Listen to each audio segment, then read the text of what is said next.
ನಮಸ್ಕಾರ ಫ್ರೆಂಡ್ಸ್, ನಿಮಗೆಲ್ಲರಿಗೂ ನಮ್ಮ ಯೂಟ್ಯೂಬ್ ಚಾನಲ್ಗೆ ಸ್ವಾಗತ. ಇವತ್ತು ನಾವು ಭೋಪಾಲ್ ಗ್ಯಾಸ್ ಟ್ರ್ಯಾಜಿಡಿ ಬಗ್ಗೆ ತಿಳ್ಕೊಳ್ಳೋಣ. ಈ ಭೋಪಾಲ್ ಗ್ಯಾಸ್ ಟ್ರ್ಯಾಜಿಡಿನ ವಿಶ್ವದಲ್ಲೇ ಭೀಕರವಾದ ಇಂಡಸ್ಟ್ರಿಯಲ್ ಡಿಸಾಸ್ಟರ್ ಅಂತ ಕರೀತಾರೆ.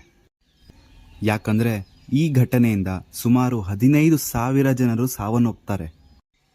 ಅಷ್ಟಕ್ಕೂ ಈ ಘಟನೆ ಯಾಕಾಯಿತು? ಇದನ್ನು ತಿಳ್ಕೊಳ್ಳೋಕ್ಕಿಂತ ಮುಂಚೆ ನಾವು ಈ ಯೂನಿಯನ್ ಕಾರ್ಬೈಡ್ ಫ್ಯಾಕ್ಟ್ರಿ ಬಗ್ಗೆ ತಿಳ್ಕೊಳ್ಳೋಣ.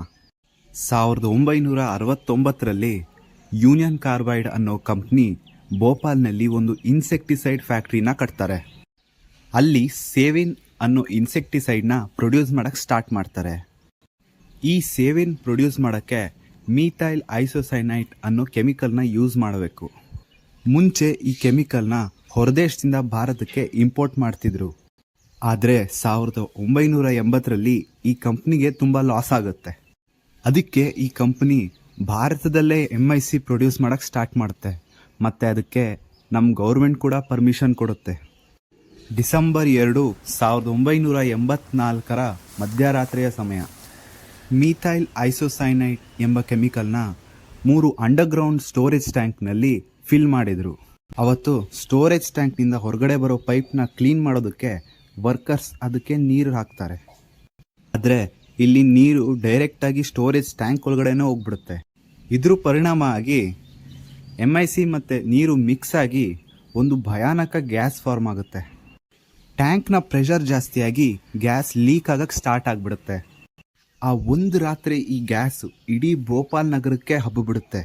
ಇದರ ಪರಿಣಾಮವಾಗಿ ಆ ಮುಂದಿನ ಒಂದು ವಾರದಲ್ಲೇ ಸುಮಾರು 8,000 ಜನ ಸಾಯ್ತಾರೆ. ಈ ಘಟನೆಯಿಂದ ಸುಮಾರು 15,000 ಜನರು ಸಾವನ್ನಪ್ಪಿದ್ದಾರೆ ಅಂತ ಒಫಿಷಿಯಲಿ ಹೇಳ್ತಾರೆ. ಅನ್ಅಫಿಷಿಯಲಿ ಈ ಸಂಖ್ಯೆ ಇನ್ನೂ ಜಾಸ್ತಿ ಇದೆ.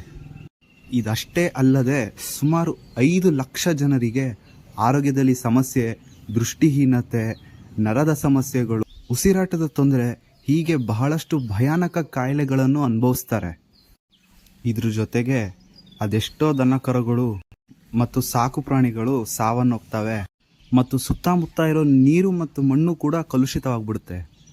ಇವುಗಳ ಪರಿಣಾಮವಾಗಿ ನಗರದ ಆರ್ಥಿಕ ಪರಿಸ್ಥಿತಿ ಹಾಳಾಗ್ಬಿಡುತ್ತೆ.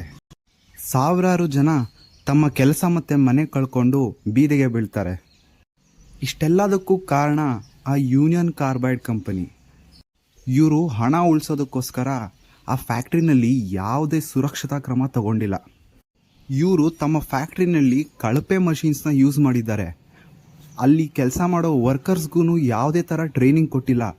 ಮತ್ತು ಆ ಫ್ಯಾಕ್ಟ್ರಿನಲ್ಲಿ ಯೂಸ್ ಆಗೋ ಕೆಮಿಕಲ್ಸ್ದ ಮಾಹಿತಿ ಕೂಡ ಯಾರಿಗೂ ಇವರು ಹೇಳಿಲ್ಲ. ಹೀಗಂತ ಜನರು ಆರೋಪ ಮಾಡ್ತಾರೆ. ಕೂಡಲೇ ಆ ಕಂಪ್ನಿಯ CEO ಆದ ವ್ಯಾರನ್ ಅಡ್ರೆಸರ್ನ ಅರೆಸ್ಟ್ ಮಾಡ್ತಾರೆ. ಮತ್ತು ಈ ಕಂಪನಿ $470 ಮಿಲಿಯನ್ ಕಾಂಪನ್ಸೇಷನ್ ಅಂತ ಕೊಡ್ತಾರೆ. ಆದರೆ ಈ ಕಂಪ್ನಿ ಏನಂತ ಹೇಳಿಕೆ ಕೊಡುತ್ತೆ ಗೊತ್ತಾ? ಇಲ್ಲಿ ಕೆಲಸ ಮಾಡೋ ವರ್ಕರ್ಸ್ಗೆ ಫ್ಯಾಕ್ಟ್ರಿ ಮೇಲೆ ಕೋಪ ಇತ್ತು, ಅದಕ್ಕೆ ಅವರೇ ಗ್ಯಾಸ್ನ ಲೀಕ್ ಮಾಡಿರ್ತಾರೆ ಅಂತ ಹೇಳಿದ್ರು. ಈ ಘಟನೆ ಆಗಿ 40 ವರ್ಷ ಆದ್ರೂ ಅಲ್ಲಿರೋ ಜನರಿಗೆ ಇನ್ನೂ ನ್ಯಾಯ ಸಿಕ್ಕಿಲ್ಲ. ಅವರೆಲ್ಲರೂ ಇನ್ನೂ ನ್ಯಾಯಕ್ಕಾಗಿ ಕೋರ್ಟು ಕೇಸು ಅಂತ ಹೋರಾಟ ಮಾಡ್ತಿದ್ದಾರೆ. ಈ ಘಟನೆಯಿಂದ ನಾವು ಬಹಳಷ್ಟು ಪಾಠ ಕಲಿಬೇಕು. ಭಾರತದಲ್ಲಿ ಯಾವುದೇ ಕೆಮಿಕಲ್ ಫ್ಯಾಕ್ಟ್ರಿ ಓಪನ್ ಆಗಬೇಕಂದ್ರೂ ಅವರು ಅಲ್ಲಿ ಕಡ್ಡಾಯವಾಗಿ ಸುರಕ್ಷತಾ ಕ್ರಮಗಳನ್ನು ತಗೊಂಡಿರಬೇಕು. ಆ ಫ್ಯಾಕ್ಟ್ರಿನಲ್ಲಿ ಎಮರ್ಜೆನ್ಸಿ ಅಂದಾಗ ಅಲ್ಲಿರೋ ಸಮಸ್ಯೆಗಳನ್ನ ಎದುರಿಸೋಕೆ ಸಾಮರ್ಥ್ಯ ಇರಬೇಕು.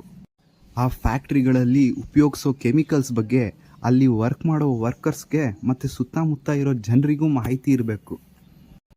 ಈ ವಿಡಿಯೋ ನಿಮಗೆ ಇಷ್ಟ ಆಗಿದರೆ ಈ ವಿಡಿಯೋನ ಲೈಕ್ ಮಾಡಿ ಮತ್ತು ನಿಮ್ಮ ಫ್ರೆಂಡ್ಸ್ಗೆಲ್ಲ ಶೇರ್ ಮಾಡಿ. ಇದೇ ಥರ ಇನ್ನೂ ಇನ್ಫಾರ್ಮೇಟಿವ್ ವಿಡಿಯೋಸ್ ನೋಡೋಕ್ಕೆ ನಮ್ಮ ಚಾನಲ್ನ ಸಬ್ಸ್ಕ್ರೈಬ್ ಮಾಡ್ಕೊಳ್ಳಿ.